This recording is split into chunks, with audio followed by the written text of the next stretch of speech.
इंद्र की तो सारा राजपाट सिट्टी बिट्टी डोल हो गई, एकदम दुखी हो गया। अब क्या होगा? शंकर का क्रोध, शंकर का भोलापन भी देवताओं को दुखी करता है, और शंकर का जो क्रोध है वो बहुत ज्यादा दुखी करता है। भोलापन आ गया तो सब कुछ दे देते हैं भगवान। अगर देने पे उग्रता नहीं, इसलिए बोलते हैं देने पे आ गए तो सब कुछ दे देंगे। अगर क्रोध आ गया तो उनके क्रोध से कोई बच नहीं सकता, कोई नहीं बच सकता। फिर स्वयं ब्रह्मा भी क्यों ना हो, भगवान शिव के क्रोध से नहीं बच सकता। भयंकर क्रोध भगवान को आ गया, और जैसे क्रोध आया आंखों में लाल हुई। देवगुरु बृहस्पति समझ गए स्थिति बहुत विकट हो गई है, अब कहीं न कहीं बहुत बड़ी अनहोनी का मुझे संकेत मिल रहा है।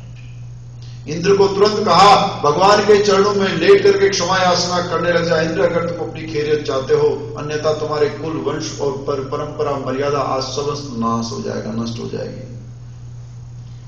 तो भगवान शिव बोलते हैं नहीं, इंद्र दंड का भागी है, इसे दंड मिलना ही चाहिए। इसको अपने बात का अहम है, जिसको अहम होता है उसको दंड मिलना चाहिए। भगवान शिव उसे जैसे श्राप देने लगे, गुरुदेव ने रोका, प्रभु क्षमा, त्राहिमाम। परमात्मा के हृदय में दया भी होती है, क्षमा करो प्रभु, क्षमा करो। भगवान ने कहा क्षमा का पात्र नहीं है, जिस प्रकार से इसने बात की ऐसा एक क्षमा का पात्र नहीं है।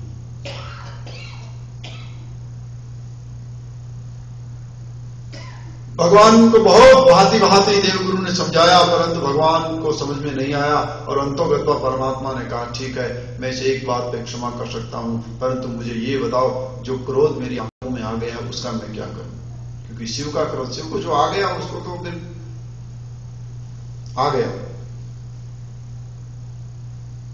तो देवगुरु बोलते परमात्मा इसको कहीं भी डालो, लेकिन इंद्र को इसे बचाओ। अगर इंद्र पे क्रोध पड़ गया तो नष्ट हो जाएगा, इसका देवलोक नष्ट हो जाएगा, और देवताओं का राजा नहीं रहेगा तो संसार की व्यवस्था नष्ट हो जाएगी। कैसे बाकी सब देवता किस प्रकार से अपने राज्य को चलाएंगे, और मानव जाति के ऊपर बड़ा अत्याचार हो जाएगा।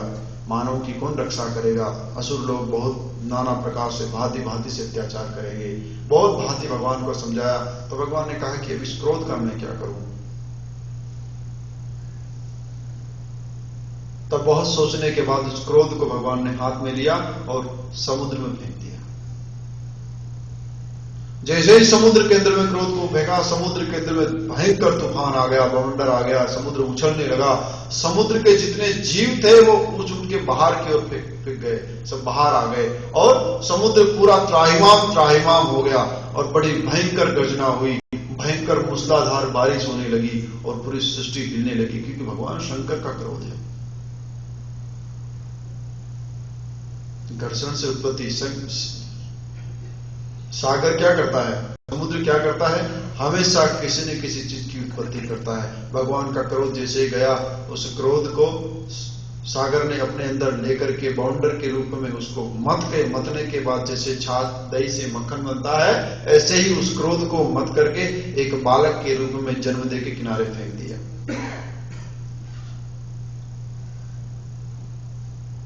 और पुकार लगाई परमपिता परमात्मा ब्रह्मा से, हे जगत पिता आप आओ और इस पुत्र का नामकरण करो। ये बिना माता का पुत्र है, ये बिना पिता का पुत्र है, इसलिए आप ही इसके पिता हो और आप ही इसकी माता है। आओ इसका नामकरण करो, इसे संसार में कुछ अच्छा आशीष दो कि भगवान शंकर के द्वारा उत्पत्ति इसकी हुई है।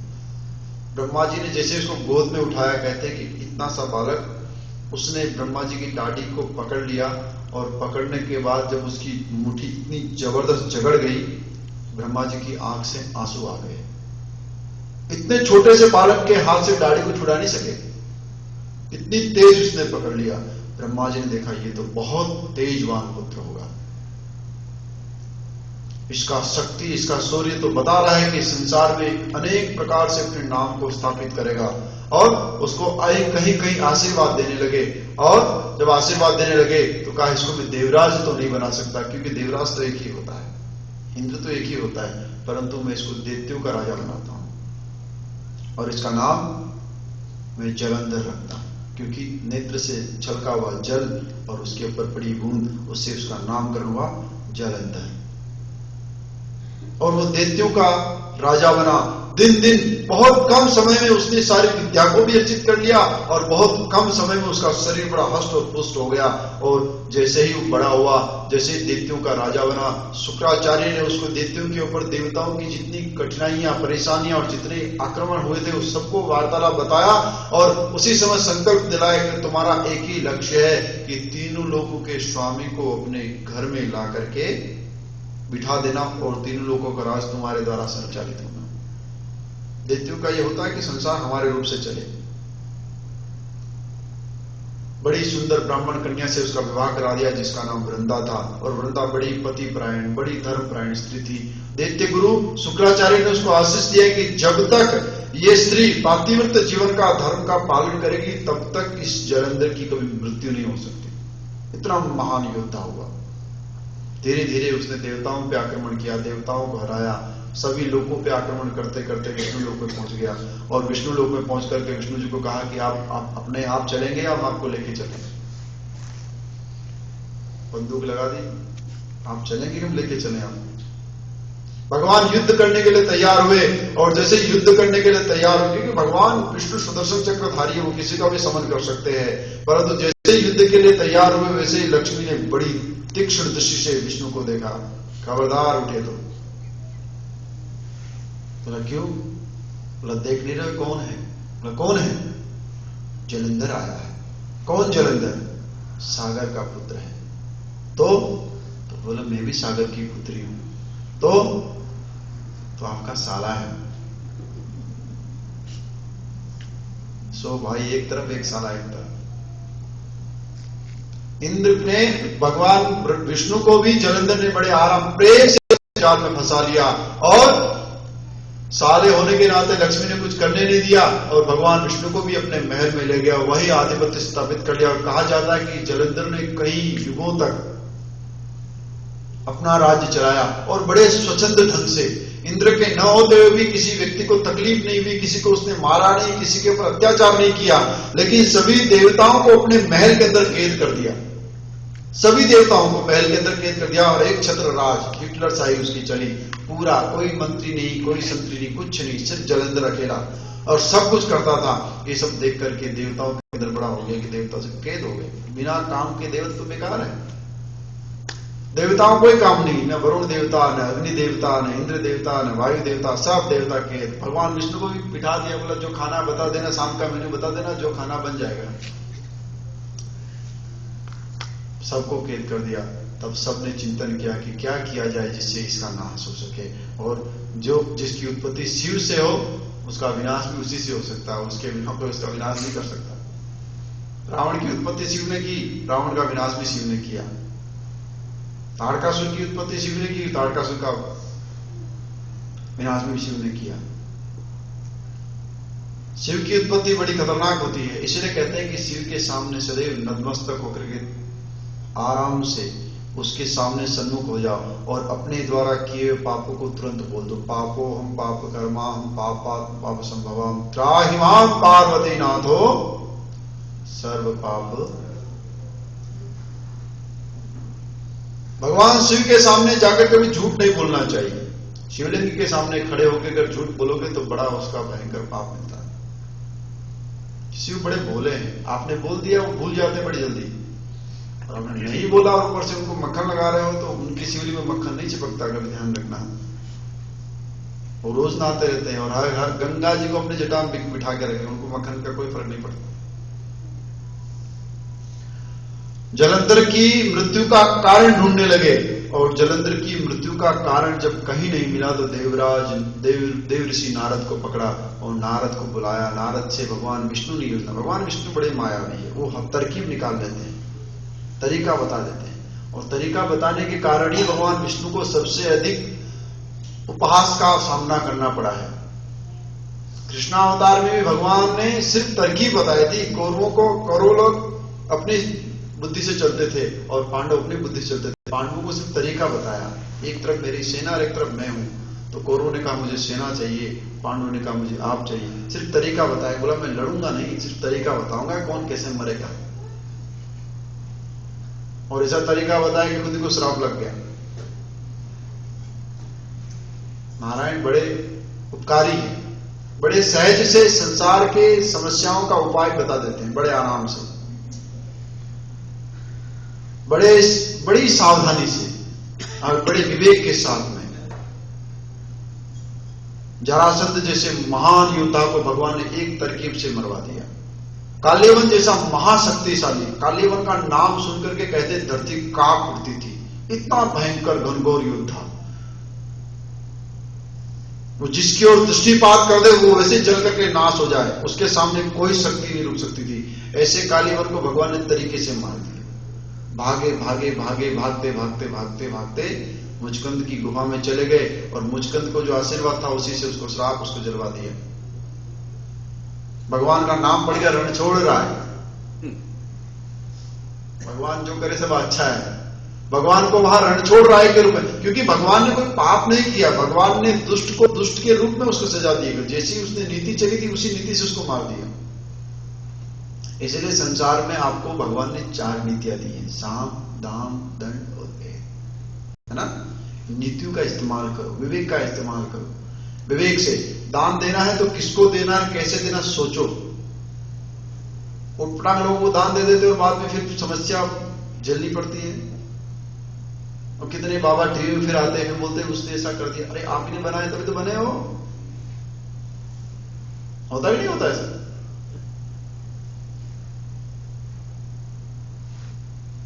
पैसे के लालच में पागल लड़की शादी कर लिया, पैसा तो मिला लेकिन साथ में घर की शांति चली गई। बिना विवेक से किया हुआ काम बड़ा खतरनाक होता है। एक घर में सास थी, उसने बड़ा दहेज देने की, उसको घर में बहुत संपत्ति, भगवान ने बहुत कुछ दिया लेकिन फिर भी दहेज देना है।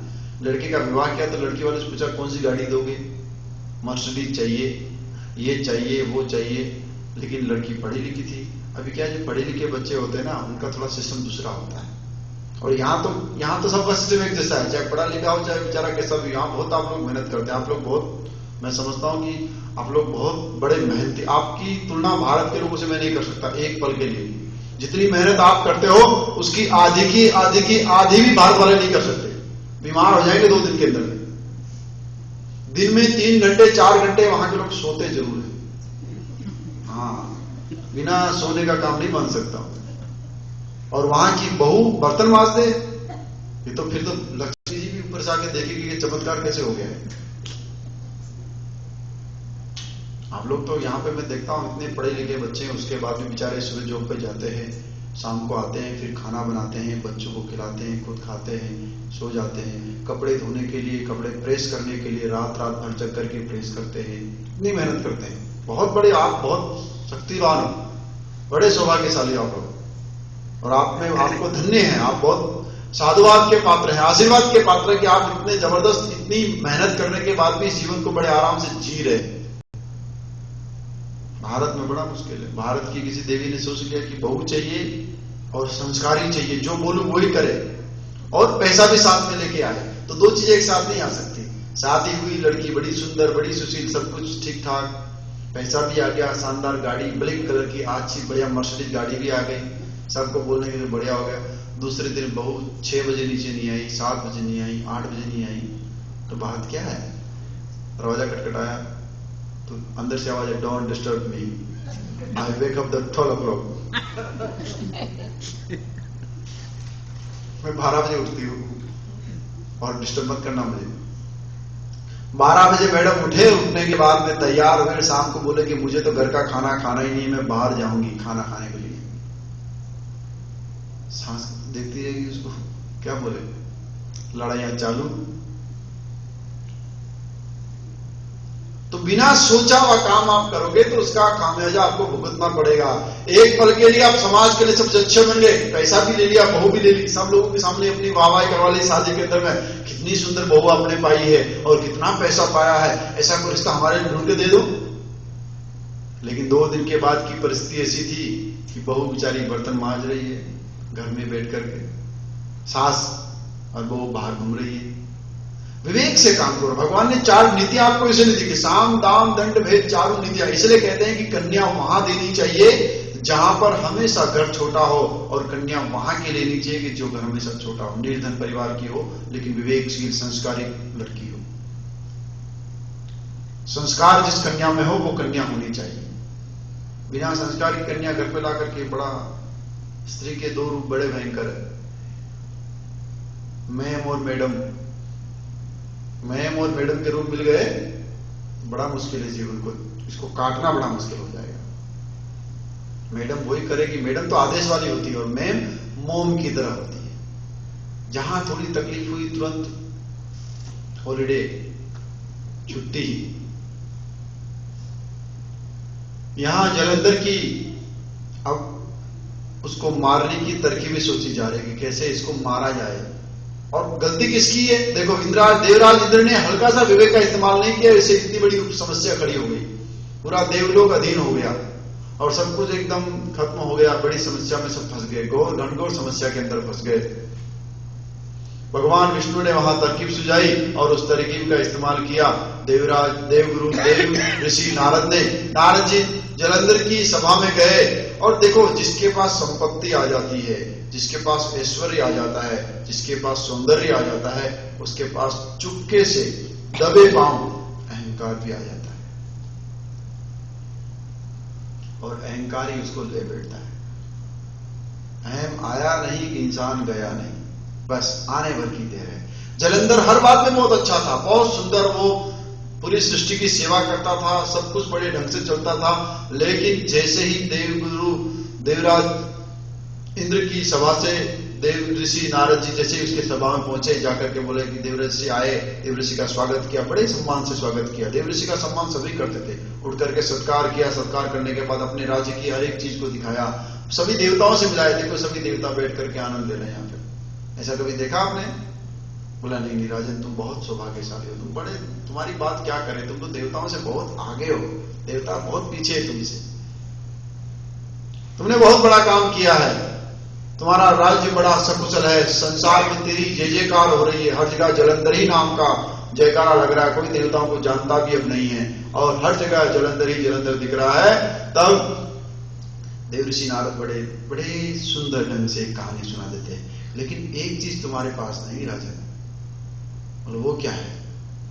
बोले मैं एक महात्मा के पास एक बहुत सुंदर कन्या देख के आया, इतनी सुंदर कि उसका रूप संसार से एकदम भिन्न है, पूरे संसार का सौंदर्य और उस कन्या का सौंदर्य एक तरफ, इतनी सुंदर कन्या। अगर वो कन्या तुम्हारे पास आ जाए तो तुम्हारा जो राज है ना, ये परिपूर्ण हो जाएगा। राजा को एकदम मन में काम की जागृति हो गई और सोचा कि वो कन्या को तत्काल मेरे पास उपस्थित किया जाए।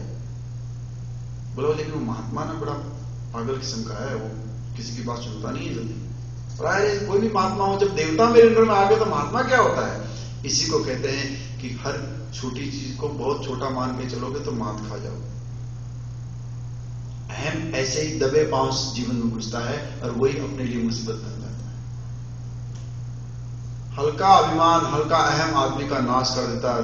मैंने बताया था, राजा परीक्षित के जीवन में जितना उसने पुण्य किया, पूरा जीवन उसने पुण्य किया, लेकिन पुण्य करते करते एक दिन मात्र, कुछ क्षण के लिए उसे पाप हो गया कि प्यास के मारे, व्याकुलता के कारण उसने, जब महात्मा ध्यान में बैठे उसकी बात को उसने नहीं सुना तो सांप उठा करके उनके गले में डाल दिया। बोला जाओ। इतनी सी गलती, और उस गलती का खामियाजा इतना जबरदस्त था कि उसको अपने प्राणों की आहुति देने के बाद छूटना पड़ा। श्राप मिल गया तुरंत, जाओ, तुमको 7 दिन के अंदर तक्षक काटेगा और तुम्हारी मृत्यु हो जाएगी। और मैं तुम्हें वचन देता हूं कि महात्मा का श्राप है कि कोई भी पुण्य तुम्हें इस मृत्यु से रोक नहीं सकता। इतना भयंकर श्राप। जब महात्मा उठे, गुरु जी को शिष्य ने श्राप दिया, पूछा आपने ऐसा क्यों किया? ये तो बहुत अच्छा राजा है, लेकिन उसने गलती की थी, गलती के छोटी सी गलती की इतनी बड़ी सजा। इसलिए अहम अगर शरीर में आ गया, जीवन में अहम की उत्पत्ति बीज अगर लग गया तो वो कहीं न कहीं बहुत भयंकर नुकसान हमारा कर देता है। इसीलिए मनुष्य को ब्रह्म रूपी मस्तिष्क दिया है और इसीलिए 4 नीतियां दी थी कि साम दाम दंड, नीति का इस्तेमाल करो और विवेक से चलो। काम की उत्पत्ति हुई और जलंधर ढूंढता हुआ उस योगी के पास हिमालय की कंदराओं में पहुंचा। वो योगी और कोई नहीं भगवान सदाशिव थे, और वो सुंदरी और कोई नहीं मां भगवती पार्वती थी। वहां के स्वरूप सौंदर्य को देख करके देव ऋषि की बात साक्षात होती दिखाई दी और भगवान शिव को कहा, हे योगी, अपनी पत्नी को मेरे हवाले कर दे और तू आनंद से मेरे राज में मौज कर, किसी और कन्या को तू लेके आना, इस कन्या को तो मैं ही लेके जाऊंगा। तो भगवान शिव हंसते हैं कि बोला तू कहां से आया है? बोला मेरा नाम जलंधर है, मुझे नहीं जानते हो? बोला मैं तो किसी जलंधर को नहीं, मैं खुद को नहीं जानता, जलंधर को कहां जानूंगा? 10-10 हजार साल के बाद तो आंखें खोलते हैं भगवान शिव, इतनी बड़ी समाधि लगाते हैं, 1000 वर्ष तक बैठे हैं समाधि में, एक बार आंख बंद हो गई तो 1000 साल की छुट्टी। बोला मैं खुद को नहीं जानता, तुझे कहां से जानूंगा? अपने परमात्मा के भजन में सदा तत्लीन रहता हूं, और तो अपना कल्याण चाहता है तो यहां से चला जा। दोनों के बीच में मीठी बात से कड़वाहट में आने लगे, कड़वा से युद्ध में परिवर्तन हो गया, घनघोर युद्ध हुआ। जलंधर को यह वरदान था कि जब तक उसकी पत्नी का पातिव्रत धर्म खंडित नहीं होगा तब तक जलंधर मरेगा नहीं। और भगवान शिव तो शिव है, वो किसी से हार थोड़ी सकते हैं। बहुत घनघोर युद्ध हुआ। युद्ध को देख करके भगवान शिव सोचते हैं कि ये कमाल का राक्षस है और उसे युद्ध कर रहे हैं, लेकिन जलंधर युद्ध करते करते थक गया और थक करके उसने अपनी कुटिल बुद्धि का इस्तेमाल किया। कुटिल बुद्धि का इस्तेमाल कैसे किया? नीति थी कि जहां ये गलती करेगा वहां अपने आप मरेगा। पहली गलती उसने कर दी भगवान शिव की पत्नी के साथ में प्रेम करके, और दूसरी गलती उसने क्या की? दूसरा रूप, बहुरूपीय का रूप धारण कर लिया। और बहुरूपीय का रूप कैसे धारण किया? वहां पर जाकर के एक रूप तो उसका शिव जी के साथ लड़ रहा है और दूसरा रूप शिव का बना करके पार्वती का हाथ पकड़ लिया और पार्वती से जाकर कहता है कि देवी चलो, राक्षस बहुत मायावी है, इसको बाद में आके मारेंगे, हम अभी कहीं और भाग चलते हैं। और पार्वती उस रूप को समझ नहीं पाई और जैसे ही उसका हाथ पकड़ा वैसे ही उसका असली रूप सामने आ गया। तो पार्वती को अपने आप से बड़ी घृणा हुई कि मैं इसको कैसे नहीं पहचान पाई। बड़ा कष्ट हुआ, मन में बड़ा दुख हुआ। जलंधर का असली रूप सामने आया, पार्वती को बहुत कष्ट हुआ। और कष्ट के मारे जब स्त्री रोती है तो स्त्री हमेशा अपने कष्ट में किसको याद करती है? अभी तो नहीं पता, लेकिन शास्त्र कहते हैं कि जब भी स्त्री रोती है, दुखी होती है, तो अपने भाई को याद करती है। उसका भाई उसके कष्टों को बड़े आसानी से हर लेता है। स्त्री का सबसे अधिक संबंधी नजदीकी कोई होता है तो उसका भाई होता है। और पार्वती का भाई कौन है? भगवान नारायण स्वयं विष्णु है। विष्णु को याद किया और जैसे याद किया, पूछा कि क्या हुआ, ऐसी घटना घटी, तो भगवान विष्णु ने तुरंत जाकर के उसी रूप को धारण करके जलंधर बन करके वृंदा के पार्थिव धर्म को नष्ट कर दिया। और जैसे उसका पार्थिव धर्म नष्ट हुआ, यहां जलंधर की मृत्यु हो गई। जैसे जलंधर मरा, सभी देवताओं ने जय जयकार किया। लेकिन इसमें जो बिना बात का जिसको सजा मिली वो थी वृंदा। वृंदा ने कहा, नाथ मेरी क्या गलती है, मैंने क्या अपराध किया था जो मेरे साथ ऐसा आपने किया? मैं तो आपको पूजती थी, मैं तो आपको बजती थी। और उसने मन में संकल्प लिया, जाओ अगर मेरा पातिव्रत धर्म और आपकी भक्ति सच्ची है तो आप तत्काल पत्थर के हो जाओ। भगवान विष्णु को श्राप दे दिया, भगवान विष्णु तत्काल पत्थर के हो गए। और इस रूप से लक्ष्मी ने वृंदा को श्राप दे दिया कि तुम जाओ वन की झाड़ी हो जाओ, तो वन की झाड़ी हो गई। भगवान विष्णु पत्थर के हो गए। देवता आजाद तो हो गए, देवताओं के अंदर कौतूहल तो मचा, लेकिन एकदम भयंकर शोक व्याप्त हो गया कि जब तक वैकुंठाधिपति हमारे बीच में नहीं होंगे तब तक सुख इस बात का। वैकुंठ के पति को वापस पाने के लिए सभी लोग नाना प्रकार के यत्न करने लगे। और फिर ब्रह्मा ने एक युक्ति सुझाई कि उस वृंदा का, जिस वृंदा को झाड़ी का श्राप मिला था, उस वृंदा के रूप में ही भगवान की मुक्ति हो। अनेकों वर्ष लक्ष्मी की साधना के पश्चात दामोदर कुंड, हिमालय की हिमशिखर अन्नपूर्णा की वेली के ऊपर, नेपाल में पड़ता है, तो बहुत ऊंची श्रृंखलाओं के ऊपर एक दामोदर कुंड है। वहां पर निरंतर जल, कहते हैं कि अमृत की बूंद वहां पे हमेशा टपकती रहती है उस कुंड के अंदर। उस कुंड के रूप में भगवान विष्णु ने मुक्ति रूप में जन्म लिया। शालिग्राम का रूप, जिस शालिग्राम की पूजा करते हैं ना, उस शालिग्राम रूप में वहां भगवान विष्णु प्रकट हुए। और जो वन की झाड़ी थी उसको तुलसी का नाम देकर के भगवान से उसका विवाह कराया। और विवाह कराने के बाद में कहते हैं कि जब तक भगवान को तुलसी का भोग नहीं लगेगा तब तक भगवान उस भोग को ग्रहण नहीं कर सकते। बिना तुलसी के भगवान भोग को नहीं ग्रहण करते। और तुलसी दल की इतनी महत्वता बताई, इतने अनेकों ग्रंथों में, शास्त्रों में इसकी व्याख्या बता दी कि जो व्यक्ति तुलसी के पान को सदैव मुख में रखेगा, जो तुलसी का तुलसी की माला का स्मरण करेगा, उसे भगवान नारायण उसके संसार में उसके शरीर से हुए पापों से सहजी मुक्ति देंगे। और गुजराती में एक भजन है, नाथ तमें तुलसी ने पानड़े तोड़ना। अर्थ बनता है कि तुलसी के पत्ते से भगवान को अनेकों अनेकों रूप में उनको ब्रिजाने की कोशिश की गई, अनेकों अनेकों रूप में भगवान को नाना प्रकार से पूजा यत्न करके अनेक सहस्त्रार्चन करके भगवान को मनाया, भगवान नहीं माने। लेकिन एक तुलसी का पत्ता जैसे दामोदर कुंड के अंदर छोड़ा, ऐसे पत्थर रूपी शालिग्राम तैर करके ऊपर आ गए। पत्थर तैरता है वहां पे आज भी, तुलसी का पत्ता डालो अपने आप शालिग्राम बाहर आते हैं। उससे 18 किलोमीटर नीचे भगवान ने अपना स्थान बनाया जिसका नाम है मुक्तिनाथ। मुक्तिनाथ भगवान विष्णु का स्वरूप, भगवान विष्णु को वहां मुक्ति मिली है, इसलिए उसको मुक्तिनाथ कहते हैं। पोखरा एक जगह पड़ती है नेपाल में, पोखरा सुना है? पोखरा से जोमसुम की फ्लाइट लेते हैं और गाड़ी भी जाती है, थोड़ा टाइम लगता है। जोमसुम से 3 किलोमीटर दूर पे मुक्तिनाथ है। मुक्तिनाथ में एक ऐसी धारा बनी है 108 गायों की, गौमुख रूपी गायों का मुख बना रखा और उनके अंदर से जल निकल रहा है। कहते हैं कि उस जल के नीचे स्नान करने से संसार के सारे रोग व्याधि कष्ट दुख अपने आप दूर हो जाते हैं। और जो लोग संसार से मुक्ति चाहते हैं ना, संसार के कष्टों से मुक्ति चाहते हैं, वो मुक्तिनाथ की यात्रा करते हैं और उस कुंड के अंदर स्नान करते हैं।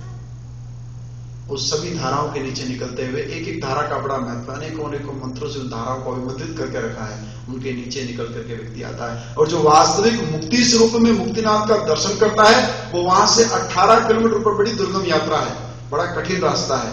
महात्मा लोग बहुत जाते हैं वहां पर, हमको भी जाने का सौभाग्य मिला और वहां जाने के बाद ही हमने जाना कि भगवान को मुक्तिनाथ क्यों कहते हैं, शालिग्राम रूप में भगवान की पूजा क्यों करते हैं। इसलिए कहते हैं शालिग्राम की कभी स्थापना नहीं होती, शालिग्राम की प्राण प्रतिष्ठा नहीं होती है ना। शालिग्राम की प्राण प्रतिष्ठा करनी होती है, 2 प्रतिमाओं की प्राण प्रतिष्ठा नहीं होती है। एक नर्मदेश्वर शिवलिंग की, जो नर्मदा नदी का शिवलिंग है, उसकी प्राण प्रतिष्ठा नहीं होती है। ऐसा वरदान है भगवान शिव का कि जो नर्मदा के पत्थर को पूजेगा वो शिव रूप में मैं वहां प्रकट हो जाऊंगा। इसलिए नर्मदेश्वर शिवलिंग की कभी प्राण प्रतिष्ठा करने की जरूरत नहीं पड़ती है, वो स्वयं उसके अंदर प्राण होते हैं। ऐसे ही नारायण स्वरूप शालिग्राम को अगर घर में रखने से मात्र से भगवान साक्षात वहां निवास करते हैं। और अनेकों हमारी संस्कृति का नियम है कि घर में हमेशा ठाकुर जी होने चाहिए। जिस घर में ठाकुर जी होते हैं वो घर हमेशा राज करता है, उस घर में कभी अकाल मृत्यु नहीं होती, उस घर के कभी संस्कार नष्ट नहीं होते, विलय नहीं होता संस्कारों का। उस घर के संस्कार हमेशा आबाद रहते हैं। इसलिए कहते हैं कि शालिग्राम को सुबह उठो ना, माताएं क्या करती है, उसको एक बड़े सुंदर पात्र में रखती है, फिर उसके बाद में जो भी मंत्र आए उसको, ना आए तो ओम नमो भगवते वासुदेवाय, ओम ह्रीम नमो भगवते वासुदेवाय का उच्चारण करके उसको स्नान कराती है। और स्नान कराने के बाद उठा करके रुमाल से पहुंच करके भगवान को सिंहासन पर रख के चंदन लगाती है। और जो जल है ना, उस जल को भोजन में इस्तेमाल करती है। जिस आटा लगाते हैं, सब्जी बनाते हैं ना, तो उसमें उस जल को डालते हैं, जिससे घर का विवेक कभी नहीं मरता, उस घर का विवेक कभी नहीं मरता है, हमेशा उस घर का विवेक जागृत रहता है। ये छोटी छोटी विधियां हैं जिसको करने से हमारे धर्म भी जीवित रहते हैं और हम प्रसन्न भी रहते हैं। इसीलिए कहते हैं ना, साइंस बोले कि हिंदू का धर्म पागल धर्म है, लेकिन हम कहते हैं कि इस पागलपन करने में जो हमको आनंद आता है, उस आनंद की अनुभूति हम आपको बता नहीं सकते, है ना। ये पागलपन हमारे लिए बहुत महत्वपूर्ण वस्तु है। घर में कभी अशांति हो, दुख हो, तकलीफ हो, कष्ट हो, तो बहुत तंत्र मंत्र जंत्र मानने की जरूरत नहीं है, बहुत अधिक कुंडली उंडली के चक्कर में पड़ने की भी जरूरत नहीं है।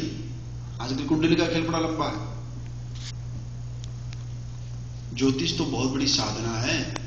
ज्योतिष आजकल जितने ज्योतिषी दिख रहे हैं ना, दुनिया में घूमते हैं, मुझे बोलना नहीं चाहिए, लेकिन हकीकत बात यह है कि ज्योतिष कोई भी व्यक्ति आसानी से नहीं। ज्योतिष क्या, फलित यानी भविष्य को बताने वाला, और भविष्य को वही बता सकता है जो भविष्य को जानता है। तो लोग लॉटरी का नंबर दे रहे हैं $1 में, $100 में। अरे लॉटरी का नंबर अगर मिल जाता तो पहले खुद ही लगा लेगा ना, वो दूसरे से क्यों मांगेगा। फिर $500 का एड अखबार में देगा, तब लोगों से मांगेगा, तो खुद $1 नहीं खर्च कर सकता है। तो $500 को अखबार में एड देने का खर्च कर सकता है, तो $1 से लॉटरी नहीं कर सकता है। 2 मिलियन, 4 मिलियन, $5 मिलियन की लॉटरी। ठीक है, मृदंग है, इसमें फंसने की जरूरत नहीं है। ऐसी विधियों को मानो। जिस कन्या का विवाह नहीं हो रहा है तो शंकर भगवान के यहाँ जल चढ़ाना प्रारंभ कर दो। जिस लड़के का विवाह नहीं हो रहा है तो उसको भगवान शंकर के सानिध्य में जाकर के रोज प्रार्थना करने के लिए बोल दो। बहुत सुंदर ये। अरे ऐसा नहीं कि जिसका विवाह नहीं हो रहा उसी को भजना चाहिए। जिसको अपना मन मुताबिक जीवन साथी चाहिए उसके लिए भी भगवान शंकर उपयुक्त स्थान है। कहते हैं कि जिसको अपने मन मुताबिक संतान चाहिए तो भगवान विष्णु है, और अपना मन मुताबिक वर चाहिए तो भगवान शंकर है, और पति चाहिए तो भगवती गौरा है। बहुत साधारण सी चीजें। दर्शन करो भगवान से कहो अपनी बात को, भगवान अपने आप सुनते हैं। बहुत आनंद से सुनते हैं, बड़े आराम से सुनते हैं और पूरा भी करते हैं। लेकिन दुनिया भर के काम करने से कुछ नहीं होगा। आप स्वावलंबी बने रहोगे, भगवान को मानते रहोगे तो सब कुछ अच्छा होगा। स्वावलंबीपन को छोड़ करके भगवान को मानने की चेष्टा करोगे तो कभी भी बात बन नहीं सकती। ज्योतिष तो बहुत बड़ी साधना है। जो व्यक्ति त्रिकाल संध्या करता है, जो व्यक्ति संदेह भगवान का ध्यान करता है, वही ज्योतिष में फलित ज्योतिष को निकाल सकता है। अन्यथा कोई व्यक्ति ज्योतिष को निकाल नहीं सकता। हाँ, ज्योतिष में दो चीज बता सकता है कि ये क्या है वो क्या है, चीजें समझा ले सकता है, लेकिन ज्योतिष को फलित रूप में जो उपाय बताते हैं, जो उपाय होते हैं वो तभी बता सकता है जब उसका साधना, उसका साधक वो होता है। तब बिना साधक के ज्योतिष की विद्या नहीं होती। सबको मानना चाहिए, सबको सम्मान देना चाहिए, लेकिन पहले जो छोटी छोटी चीजें ना उनको घर में हमेशा स्थान दो। अभी देखो घर में दरिद्रता है, लक्ष्मी आती है रुकती नहीं है। अधिकतर 95% लोगों का ये क्वेश्चन होता है, बोला महाराज बहुत कमाते हैं रुकता नहीं।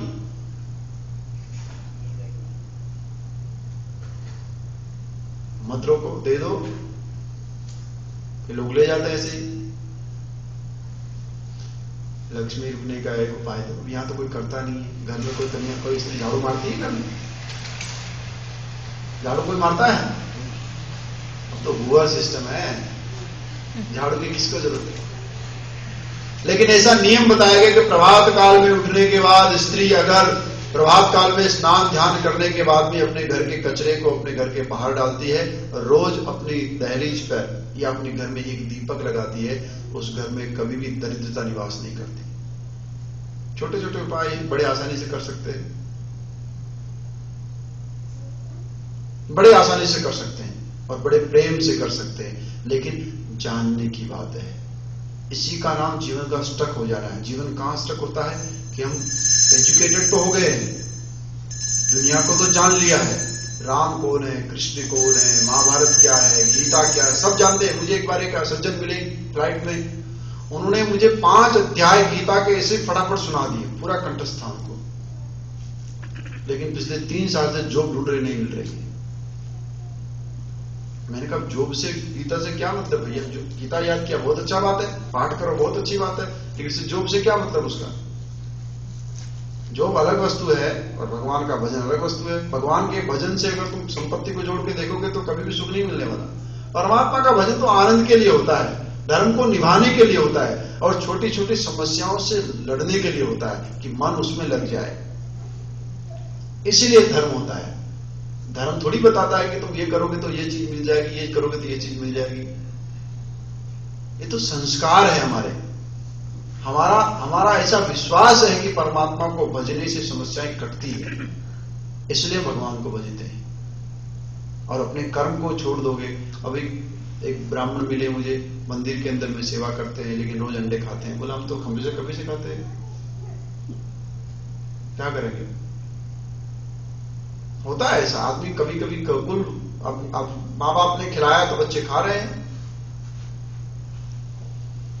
जब तक संस्कार जीवन में वृक्ष रूपी जीवन जब तक उत्पन्न नहीं होंगे तब तक छांव नहीं मिल सकती है ना। और काल्पनिक प्लास्टिक का पेड़ जाए जितना सुंदर हो, जितना सुंदर वृक्ष हो, घर में लाके लगा दो, उसकी छांव में वो आनंद नहीं मिल सकता जो वास्तविक प्राकृतिक वृक्ष की छांव में मिलता है। प्राकृतिक वृक्ष की छांव, उसकी हवा और उसका जो गहराई है ना उसकी, वो अलग उसका एहसास होता है। और प्लास्टिक की जो सजावट है ना वो अलग दिखती है, उसका रूप अलग है, वो हमेशा वैसा का वैसे देखेगा। उसके अंदर में हवा नहीं आ सकती, उसके अंदर शीतलता नहीं मिल सकती। ऐसे संस्कार, जब छोटे छोटे संस्कार जीवन में अंकुरित होते हैं ना, अरे आपके घर में कई लोगों के घर में ऐसा होता है कि घर में आपस में लोग कभी साथ बैठ के खाना भी नहीं खाते हैं, लड़ाइयां होती रहती है आपस में, किसी की बनती नहीं है। होता है ना ऐसा? अगर ऐसा घर में होता रहे तो एक विधि को अपना लेना, आपका काम अपने आप ठीक हो जाएगा। आटा लगाते वक्त गायत्री मंत्र का उच्चारण करते रहना।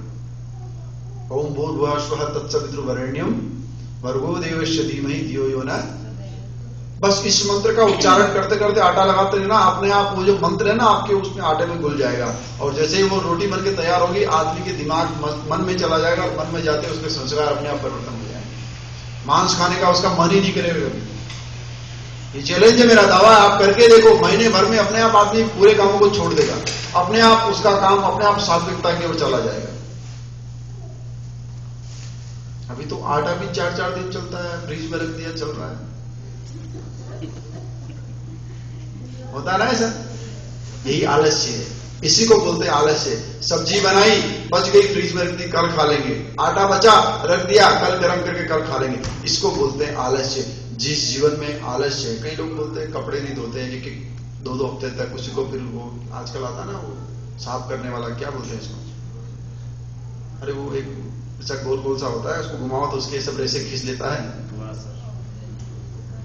क्लीन कर देते हैं। और शरीर से बदबू ना है इसलिए वो लगा देते हैं फ्रेश एकदम। सुबह जैसे वो कहते हैं ना बाथरूम से निकलने की जो खुशबू होती है, वही खुशबू पूरे दिन उसके शरीर से निकलती है, नहा के आ रहे से लगता है। ये आलस्य है, और यही आलस्य आपके जीवन को काटता है, दुख देता है, जीवन स्टक हो जाता है। और इसको समझने के लिए सत्संग की बहुत ज्यादा जरूरत है। सत्संग जीवन में होता है ना तो सब कुछ अपने आप ठीक होता है, छोटी छोटी चीज जानने को मिलती है। आज का दिन में सिर्फ इसीलिए रखा कि छोटी छोटी चीज जान सके। एक बार एक गडरिया था, गडरिया समझते हैं ना, भेड़ चलाने, कुत्ता रहता था, तो एक बड़ा